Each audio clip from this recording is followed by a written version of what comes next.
असेब ज़दा मसरू मुकद्दस मरकस की अंजील उसका 9 बाब 13 ता 28 आयात तक।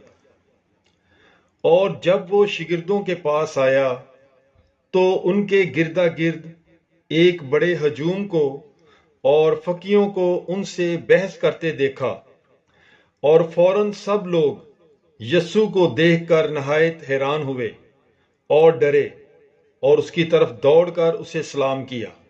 तब उसने उनसे पूछा, तुम उनसे क्या बहस करते हो? हजूम में से एक ने उसे जवाब दिया कि ऐ उस्ताद, मैं अपने बेटे को जिसमें गूंगी रूह है तेरे पास लाया था।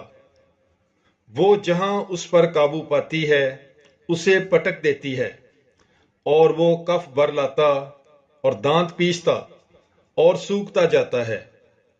और मैंने तेरे शिगिर्दों से कहा था कि वो उसे निकाल दें, मगर वो ना निकाल सके।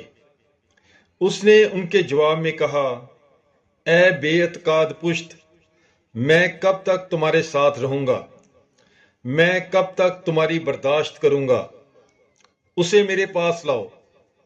और वो उसे उसके पास लाए, और उसे देखते ही रूह ने उसे मुड़ोड़ा, और वो जमीन पर गिरा और कफ लाकर ईंठने लगा। तब उसने उसके बाप से पूछा, कितनी मुद्दत हुई कि उसे ये हो रहा है?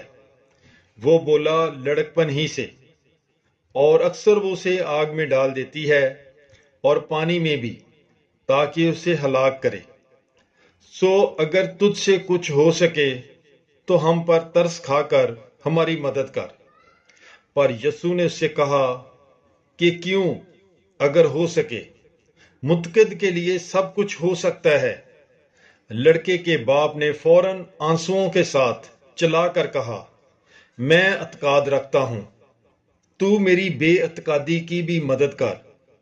और जब यस्सु ने देखा कि हजूम दौड़ दौड़ कर जमा हो रहा है, तो उस नापाक रूह को झिड़क कर उससे कहा, ऐ गूंगी बहरी रूह, मैं तुझे हुक्म देता हूं, इसमें से निकल आ और इसमें फिर कभी दाखिल ना हो। वो चलाकर और उसे बहुत इंठाकर निकल आई, और वो मुर्दा सा हो गया, ऐसा कि अक्सरों ने कहा कि ये मर गया है। मगर यस्सु ने उसका हाथ पकड़कर उसे उठाया, और वो उठ खड़ा हुआ।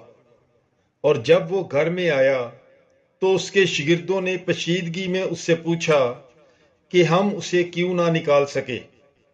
उसने उनसे कहा कि ये जिन्स सिवाय दुआ और रोजे के किसी तरह से निकल नहीं सकती। पाकलाम के पढ़े और सुने जाने पर खुदावंद की बरकत हो, खुदा का शुक्र हो।